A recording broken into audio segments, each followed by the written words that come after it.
It's Monday morning, the beginning of a new year at this small Catholic school. Yeah, all the way down there? Yes. The girls arrive in their plaid skirts and yellow Oxfords, boys in their navy pants and ties. They are exceptional students in every way. Okay. What else is important about financial literacy? Because if you don't get ready before you need money, if you don't get ready before, then you won't have anything after. The expectation here is excellence. Who were the new people who were in this new land, but ruled by the old government? They were called what? Colonies. You got it, colonies. The children of St. Francis de Sales are recognized as some of the best and brightest in Philadelphia. 100% of these K through 8th graders will graduate from high school, and almost as many will go on to college, all under the watchful gaze of two nuns, Sister Jeanette and Sister Constance. If you've ever attended Catholic school, their philosophy won't surprise you. Shape up or ship out. But if that's a predictable response, it's probably the only thing predictable about these two. They run this school smack in the middle of the second highest homicide district in Philadelphia. We've been robbed here many times. Run after robbers, and once I chased him, and he dragged me down 3 flights of steps, and I kept screaming for help. And finally, I said, "Constance, help me!" And she came running out, and she said, "You let that go, and you get out of here. I'm calling the police." Running, the cops are So he on the did. way. You start running before they do anything. He dropped it and he went. Yeah. You can become a tiger if you're protecting your Yes. Protect it, they do, along with the 500 students who attend school here. And they do it on their own, with no help from the diocese. When it became clear the Cardinal was going to shut them down for lack of funds, they struck out on their own, taking finance classes and learning how to raise money. We decided then DeSales is not for sale.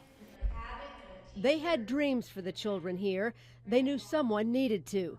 Sister Jeanette recalls a day when they were studying Dr. Martin Luther King. The children were asked to fill out their own I Have a Dream speech. Elementary school students, you figure, well, they're going to write, "I'm going to be the president of the United States," or "I'm going to be a famous basketball player." And so many of them said, "I have a dream that I'll be able to go to the store without being shot. I have a dream that I would be able to not have to cover the windows at night because somebody might shoot into my home." The poverty here is some of the most extreme you will see in this country. Homes without windows or even power. No water, some of them condemned. Gang violence is a way of life. He was going to enter his junior year in college and came home and was killed in a drive-by.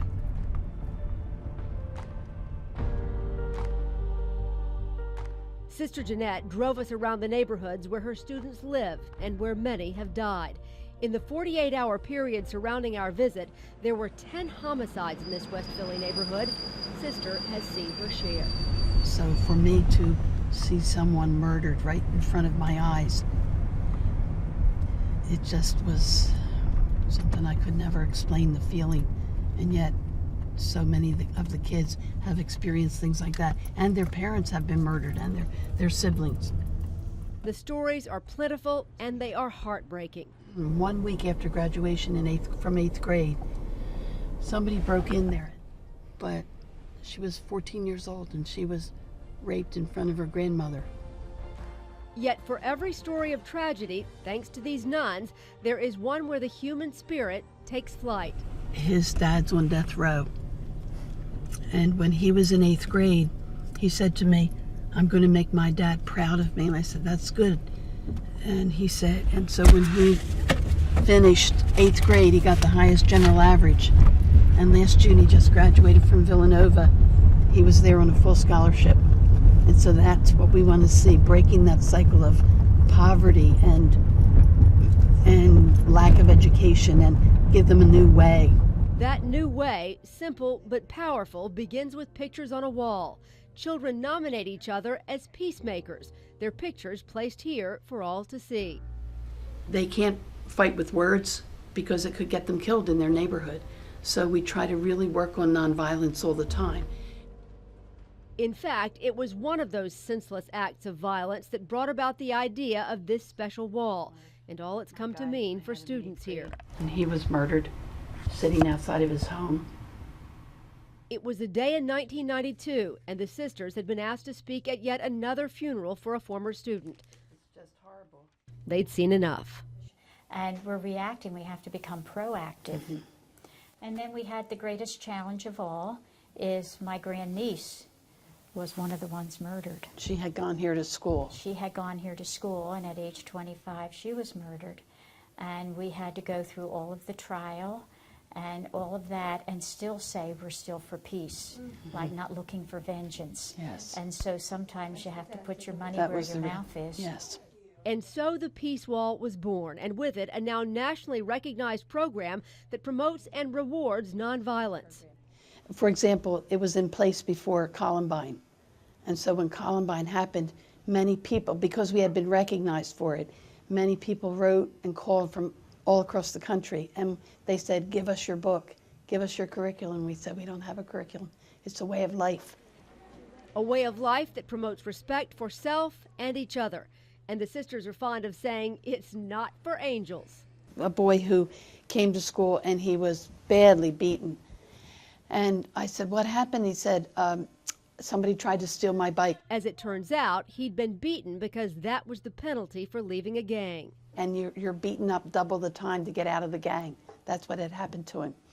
And so then we finally thought, all right, he can get on the Peace Wall. And one girl, very pious or righteous or whatever, she said, well, he curses. And somebody else said, he used to curse every other word. Now he only curses once in a paragraph. so he got on the Peace Wall. Certainly, that's what we're looking for. I remember one time I got into an altercation with another student, and we started fighting. Josh Wells admits he was no angel. Now a successful high school student with plans for college and law school, he says in 6th grade, he was headed for expulsion. I seen one kid get expelled. It wasn't even the end of the year. And then one of my good buddies, he got expelled. And I said, oh my goodness, they're serious. He got the message. Yeah, I would talk a little less. Things that we talk about, I realized that it wasn't that important to talk about because I don't remember it now, so it couldn't have been that important. I talk at recess, be kinder. I was always kind to people, but I would be extra kind, make sure everybody was okay, and just help out more. Did you ever make it on that Peace Wall? Yes. You did? Yes, I made it a couple of times. And perhaps even more important than the wall is the peace room and this table. Here, dear Sister Constance, I need to talk to you about a problem that happened yesterday, and now it's getting too big, and people are taking things too far, and I think we need to go to the peace table. So they write these notes, and it just shows that they don't want to fight. It is the ultimate demilitarized zone. Here, students in conflict are given an escape from fighting, encouraged to talk out their differences. No teachers allowed. Especially this peace room right here. It lets you resolve a lot of conflicts and a lot of issues that you realize do not matter if you just put it aside. So. Ji Chang Ni came to DeSales in the 2nd grade when his family immigrated from China. He is one of many immigrant students here. Dozens are refugees from wars, first in Cambodia, now in Africa. When he arrived, he didn't speak a word of English. Today, he is one of 6 DeSales recipients of the prestigious Gates Millennium Scholarship. In college and working toward a PhD, all of it paid for in full. He grew up right down the street. This is sort of a rough neighborhood. It is. It is. But I mean, the rougher it is, the more you learn. Ji Chang says in this neighborhood, small issues can lead to big problems. A fight over football brought him to the peace room. And then we came in here.